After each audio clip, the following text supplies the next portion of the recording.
টাইমে তখন আমার ভাসুর আমাকে আমার হাতটা ধরে ফেলছে, খপ করে ধরে ফেলার পরে হচ্ছে যে সে আমাকে জোর করে বিছানায় নিয়ে গেছে। আমি চিল্লাতেও পারতেছি না, কারোর সাথে কথাও বলতে পারতেছি না, কারণ চিল্লানি যদি দেশ গ্রাম জানাজানি হয়ে গেলে আমারই হচ্ছে যে সম্মান চলে যাবে, আমাকে মানুষ কলঙ্কিনী বলবে। তখন আমি কি করব? আমি কোথায় যাব? কার কাছে যাব?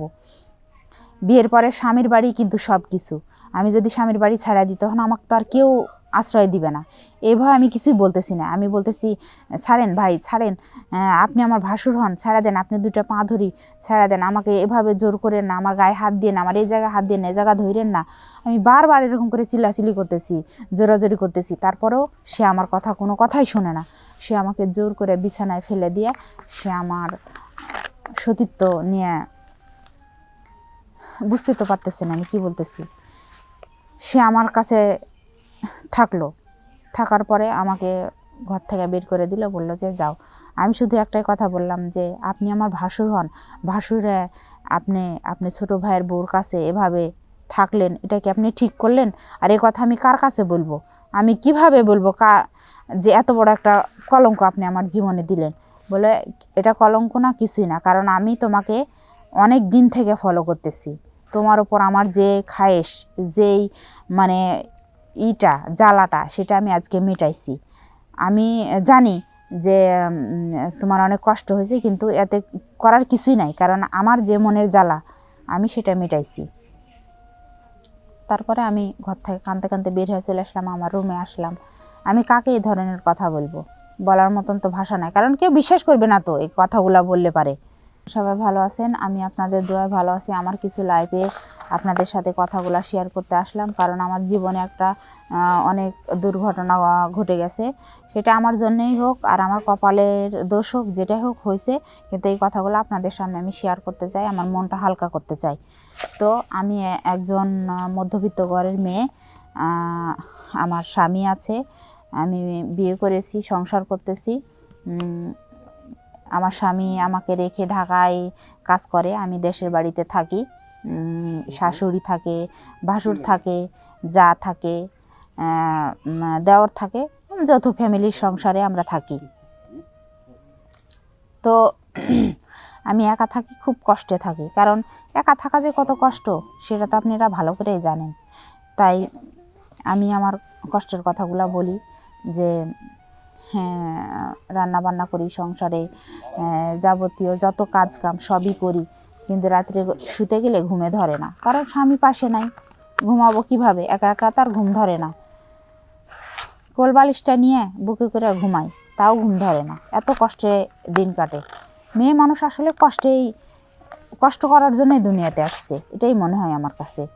তো একদিন হচ্ছে যে আমার যা বলতেছে যে লিপি শুন, তোর সাথে কথা আছে। আমি যে কী ভাবি বলেন?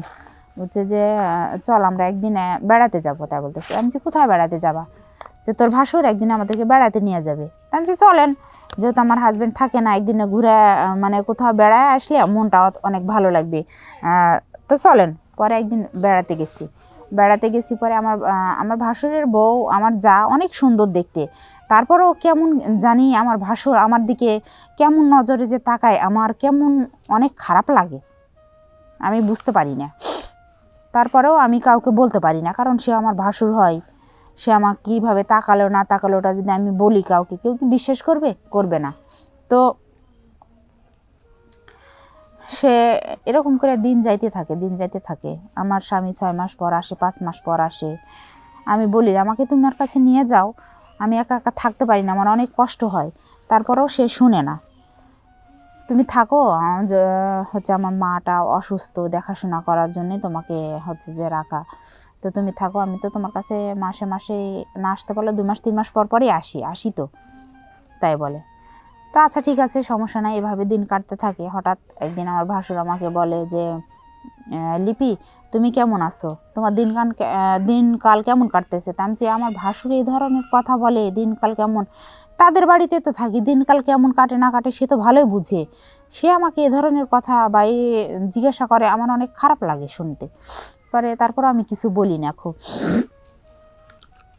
বলি না। পরে একদিনকে আমাকে হচ্ছে চোখের ইশারাতে ডাকার পরে হচ্ছে যে আমাকে বলে তোমার সাথে আমার কিছু কথা আছে। আমার ভাসুর বলে, তো আচ্ছা ঠিক আছে, আমার সাথে কি কথা আছে বলেন। তো হচ্ছে সমস্যা নাই, তোমার ভাবি হচ্ছে যে কালকে মায়ের বাড়ি গেলে পারে তোমার সাথে আমি কিছু কথা বলবো, তাই বললো। আচ্ছা ঠিক আছে, সমস্যা নাই, এ কথা বললাম।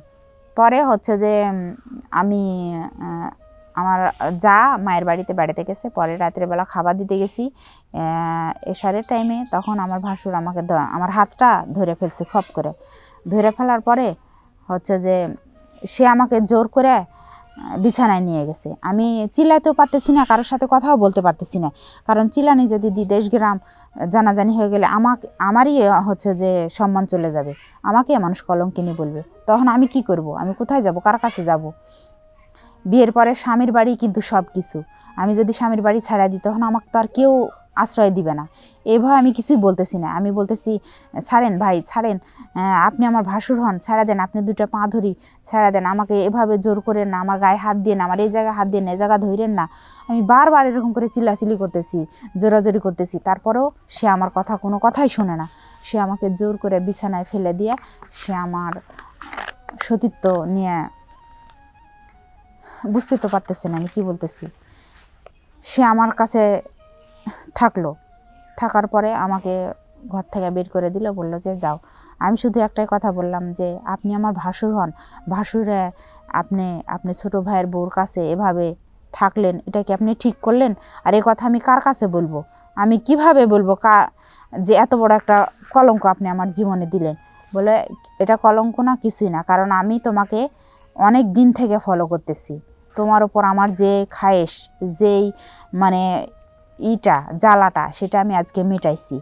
আমি জানি যে তোমার অনেক কষ্ট হয়েছে, কিন্তু এতে করার কিছুই নাই, কারণ আমার যে মনের জ্বালা আমি সেটা মেটাইছি।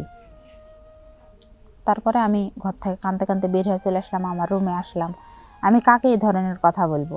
বলার মতন তো ভাষা নাই, কারণ কেউ বিশ্বাস করবে না তো এই কথাগুলো বললে পারে। তারপরে আমি অনেক কান্নাকাটি করলাম, আমার স্বামীকে বললাম তুমি যদি আমাকে নিয়ে যাও এখান থেকে তাহলে আমি এ বাসায় থাকবো, আর যদি না নিয়ে যাও তাহলে আমি আর তোমার সংসার করব না। তা আমার স্বামী বললো কেন তুমি এ ধরনের কথা বলতেছো কেন? আমি তোমাকে মা অসুস্থ তার জন্য রাখছি। আমি শুনো, তুমি যদি আমাকে বিয়ে করে থাকো তাহলে তুমি তোমার কাছে আমাকে নিয়ে যা রাখো, আমি তোমার মার সেবা করতে আসি নাই, আমি তোমার মায়ের সেবা করতে পারবো না, আমি জীবনে যতটুকু সেবা করছি এই আনাফ, এর থেকে বেশি কিছু করতে পারবো না। আর যদি তুমি আমার সাথে সংসার করতে না চাও তুমি আমাকে বলো, আমি আমার যেদিকে দু চোখ যাই চলে যাব। তাই বললাম। তো তোমার কি হয়েছে বলো? তা আমি না, আমার কিছুই হয় না, আমি কিছু বলতে পারবো না, কিন্তু তুমি আমাকে এখান থেকে নিয়ে যাবা, আমাকে যদি না নিয়ে যাও তাহলে আমি আত্মহত্যা করব। এই কথা বলার পরে আমার স্বামী রাজি হয়েছে। পরে আমার স্বামী আমাকে নিয়ে এখন ঢাকা শহরে থাকে, আমরা স্বামী স্ত্রী দুজনেই থাকি। কিন্তু আমার মনের যে কষ্ট আমার ভাসুর যে দিয়েছে, যে কষ্টটা, সেই কষ্টটা আমি আজও ভুলতে পারি নাই, কিন্তু আমি এই কথাটা কারোর সামনে শেয়ারও করতে পারি নাই। আজ আমি তোমাদের সামনে এই কষ্টটার কথা বললাম, তো কেমন লাগলো সেটাও জানাবা।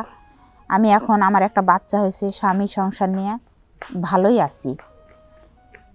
আমি তোমাদের সামনে এই কথাগুলো বলে আজকে আমার মনটা অনেক হালকা হয়েছে, অনেক ভালো লাগতেছে। তো তোমরা এমন কোনো কাজ করো না, আর এমন ফ্যামিলিতে যাও না যে ফ্যামিলিতে নোংরা টাইপের মন মানসিকতার লোক থাকে, সেই ফ্যামিলিতে যাও না। আর যদিও যাও স্বামী কাছেই সবসময় থাকো, স্বামীকে দূরে রাখো না, স্বামীকে সবসময় কাছে কাছে রাখো, পাশে পাশে রাখো, তাহলে জীবনটা সুখী হবে। তো ভালো থাকো, সুস্থ থাকো, আল্লাহ হাফেজ।